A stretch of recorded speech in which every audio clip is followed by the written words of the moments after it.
आगे बढ़ते हुए अब हम बात करते हैं, अब हमें क्या बनाना है जी, अब हमें बनाना है प्रोसेस अकाउंट 2। ठीक है जी, तो इसका जो भी इनपुट, इसका जो भी आउटपुट वो इसका क्या हो जाएगा, इनपुट।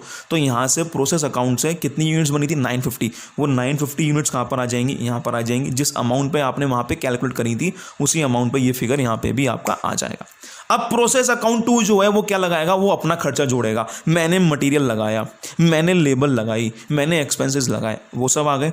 अब इस डिपार्टमेंट का भी क्या होगा, अपना नॉर्मल लॉस वगैरह होगा। तो नॉर्मल लॉस इसका भी कितना, नॉर्मल लॉस का सेम ट्रीटमेंट है। मान लो 950 आ गई थी, अब 80 का लॉस हो गया आपको, तो नॉर्मल लॉस हुआ 80 का। चेक करें रिलाइजेबल वैल्यू है या नहीं है, अगर होगी तो मल्टीप्लाई करके यहाँ पे आपका अमाउंट आ जाएगा, और नहीं होगी तो यहाँ पे अमाउंट कितना आ जाएगा आपका, 0 आपका अमाउंट यहाँ पे आ जाएगा। एब नॉर्मल लॉस अभी आप इग्नोर करें, मैं आपको समझा रहा हूँ एब नॉर्मल लॉस वगैरह क्या होता है। ठीक है, तो इसको चलो ले लेते हैं, कोई दिक्कत नहीं है जी। आइए हम इसको एब नॉर्मल लॉस को भी समझ लेते हैं। सर एब नॉर्मल लॉस का मतलब क्या है। अभी एक प्रीवियस क्वेश्चन में मैंने आपसे कहा कि मान लो हमारा जो इनपुट था वो कितना था, वो था 1000 यूनिट्स। ठीक है जी, मैंने कहा 5% का लॉस होगा, सिर्फ एग्जैक्ट 5% का ही लॉस हुआ।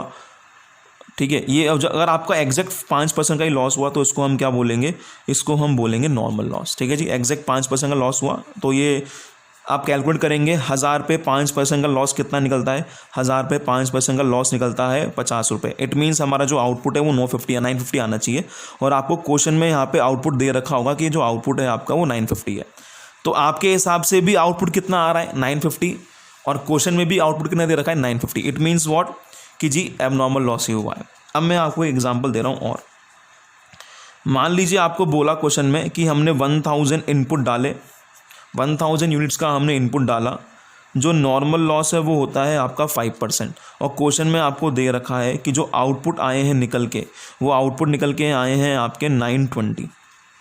ठीक है जी, आउटपुट कितना निकल के आया है आपका आउटपुट निकल के आया है 920 का। तो मैं कैलकुलेट करूंगा कि नॉर्मल लॉस जो होता है वो कितना होता है, 5%, मतलब कि 1000 यूनिट्स का 5% कितना हो गया जी, 50। इट मीन्स व्हाट, 50 यूनिट्स का लॉस होगा। अब आप कहेंगे मैंने 1000 यूनिट्स डाली थी, 50 यूनिट्स का मुझे क्या हो गया, लॉस। तो भाई 950 का क्या आना चाहिए था, आउटपुट। पढ़ाईला यहाँ पे कितना दे रखा है, 920, मतलब कि जितना मैंने एक्सपेक्ट किया था उससे ज़्यादा का क्या हो गया है, लॉस हो गया है। यस और नो। इट मीन्स व्हाट, आपको टोटल लॉस कितने का हुआ, 1000 आपने यूनिट डाली, आउटपुट कितना आया, 980। तो कहना है इसे कि आपको 80 यूनिट्स का लॉस हुआ है, हाँ या ना, आपको 80 यूनिट्स का लॉस हुआ है। इसमें से 50 यूनिट्स तो किसकी हैं, 50 यूनिट्स तो आप बोल सकते हैं लॉस की किसकी है, ये है एबनॉर्मल, ये है हमारा क्या, ये है हमारा नॉर्मल लॉस, क्योंकि इतना तो हमें पता है कि होना ही था।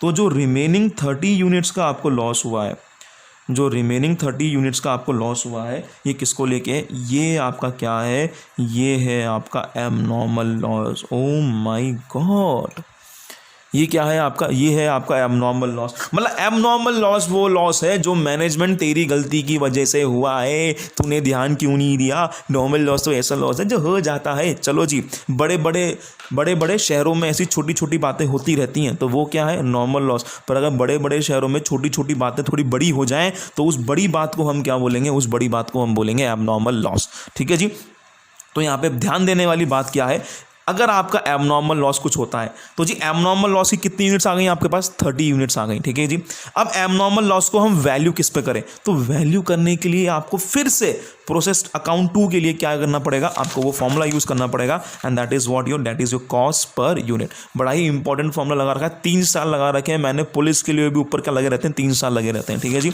चलिए, तो वो क्या है आपके लिए बड़ा इंपॉर्टेंट है ये वाली चीज़। ठीक है, तो देखिए कैसे, प्रोसेस अकाउंट 1 से आए 950 यूनिट्स, यहाँ पे कितना हुआ आपके पास, उसकी अमाउंट हमने निकाली थी कॉस्ट पर यूनिट कैलकुलेट करके, तो कॉस्ट पर यूनिट सेम वही आएगी जो आपने ऊपर निकाली थी, यहाँ पे हमारे पास अमाउंट आ जाएगा। फिर बात करते हैं जी मटेरियल की, जिसमें जितना मटेरियल लगा यूनिट्स में वो आपने लगा दिया, ये आ गया, वेजेस आ गई, एक्सपेंसेस आ गए सारे। नॉर्मल लॉस, ठीक है, जितना भी हो गया। एबनॉर्मल लॉस, अब आप रुक जाइए, अब आप फिर से क्या कैलकुलेट करें, नॉर्मल लॉस अगर आपका आ गया, अब आपको क्या कैलकुलेट करना है, you have to calculate cost per unit. आपको अगेन क्या कैलकुलेट करना है, you have to calculate cost per unit. तो वो कैसे कैलकुलेट करेंगे आप, कितनी खर्चा हो रहा है, कितना अमाउंट का खर्चा है वो लिखेंगे, लेस कर देंगे क्या, नॉर्मल लॉस का अमाउंट।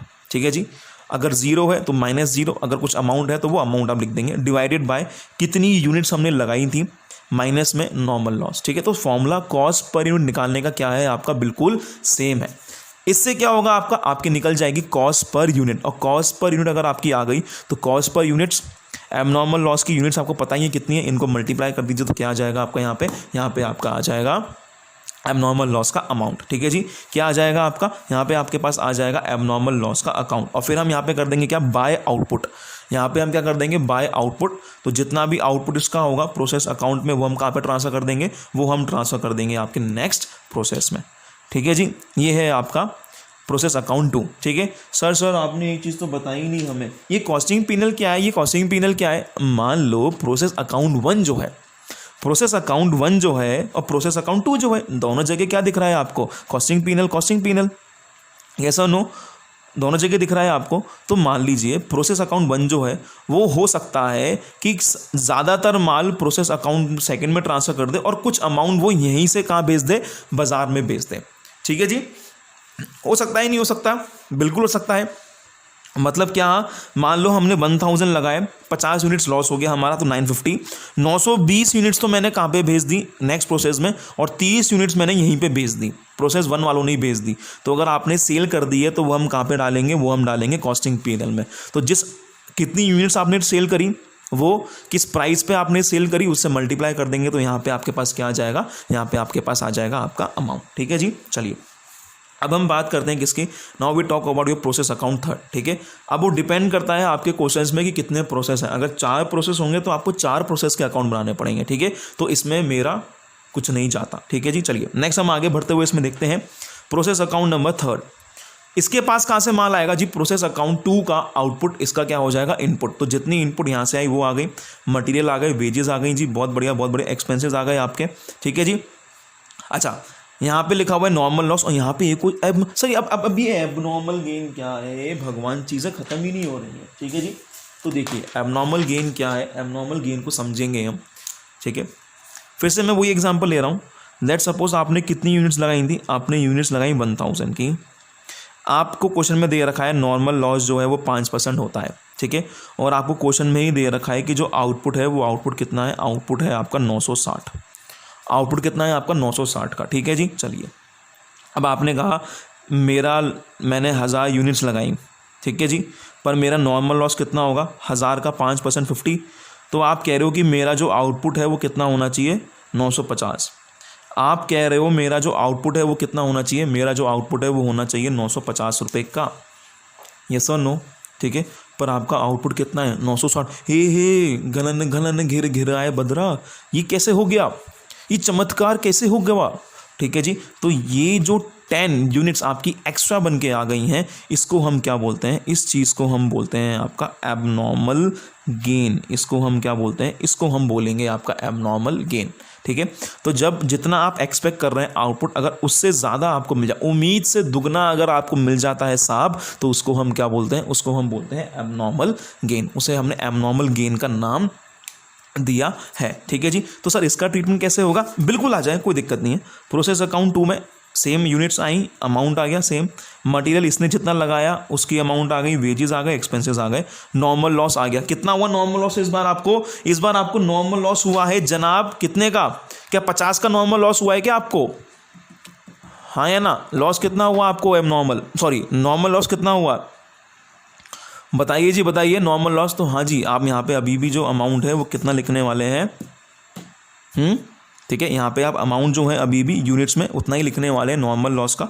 और यहाँ पे आपके पास क्या आ जाएगा फिर, एबनॉर्मल गेन। एबनॉर्मल गेन कितनी यूनिट्स का हुआ आपका, एबनॉर्मल गेन आपका हुआ है 10 यूनिट्स का। एबनॉर्मल गेन कितना हुआ है आपका, जो आपका एबनॉर्मल गेन हुआ है वो आपको हुआ है 10 यूनिट्स का। यहाँ पे आप शो करेंगे कितनी यूनिट्स, यहाँ पे आप शो करेंगे 50 यूनिट्स का लॉस मेरे को होना चाहिए था। रियलाइजेबल हो तो रियलाइजेबल, नहीं हो तो नहीं हो, तो वैसे आ जाएगा आपका यहाँ पे। क्लियर है ये, कोई दिक्कत इसमें। चलिए आगे बढ़ते हैं। सर एबनॉर्मल गेन का अमाउंट, अब आप देखिए फिर से रुक जाइए, अब आपको क्या करना है, इतनी कॉस्ट है मेरी, एबनॉर्मल गेन को छोड़ के इतनी क्या है मेरी कॉस्ट है। एबनॉर्मल गेन कहाँ पे आता है, यहाँ पे, नॉर्मल लॉस एबनॉर्मल लॉस दोनों यहाँ पे। ठीक है, इतनी कॉस्ट हो गई मेरी, लेस कर देंगे, डिवाइडेड बाय व्हाट, कितनी इनपुट्स लगाई, माइनस नॉर्मल लॉस, ठीक है जी। तो उससे क्या आ जाएगी आपकी आएगी कॉस्ट पर यूनिट। तो जो कॉस्ट पर यूनिट है वो कितनी एबनॉर्मल गेन की यूनिट्स है, इनको मल्टीप्लाई करेंगे तो यहाँ पे आपके पास ये आ जाएगा। और मान लीजिए अब आपका जो है वो फिनिश प्रोडक्ट बन चुका है, तो यहाँ पे हम क्या लिखेंगे, बाय आउटपुट, और ये कहाँ पे ट्रांसफर हो जाएगा आपका, ये ट्रांसफर हो जाएगा आपका कॉस्टिंग P&L में। क्लियर है, ये कोई दिक्कत तो नहीं इसमें। चलिए जी, बहुत बढ़िया। अब हम बात करते हैं क्या आपको नॉर्मल लॉस अकाउंट भी बनाना पड़ेगा। जी हाँ, बिल्कुल आपको नॉर्मल लॉस अकाउंट भी बनाना पड़ेगा। तो नॉर्मल लॉस आपके पास कहाँ से आया, प्रोसेस 1 से आया, हाँ, प्रोसेस 2 से आया, हाँ, प्रोसेस 3 से आया, हाँ, आ गया, ठीक है जी। प्रोसेस 1 से, प्रोसेस 2 से और प्रोसेस 3 से आपके पास क्या आ चुका है, प्रोसेस 1 से, प्रोसेस 2 से और प्रोसेस 3 से आपके पास नॉर्मल लॉस जो है वो आ चुका है, ठीक है जी। चलिए, इसके बाद हम क्या बात करेंगे, अब ये सारा सामान जो है, अब मान लीजिए नॉर्मल लॉस है, हम किसको बेचने जा रहे हैं, हम बेचने जा रहे हैं कबाड़ वाले को, ठीक है जी। तो हमने पहले भी इसको यहाँ पे किस अमाउंट से दिखाया था, रियलाइजेबल वैल्यू से। तो मैंने यहाँ पे आपका आरवी लिख रखा है, तो वो रियलाइजेबल वैल्यू ही है। अब हम यहाँ पे क्या लिखेंगे, यहाँ पे हम लिखेंगे बाय बैंक। पहले हमने क्या लिखा, पहले हमने वहाँ पे एंट्री कर रखी है normal process account debit to process account. अब हम क्या एंट्री कर रहे हैं, अब हम एंट्री कर रहे हैं क्या, bank account debit to normal loss account, ठीक है। तो हमने सारा जो है वो ट्रांसफ़र कर दिया।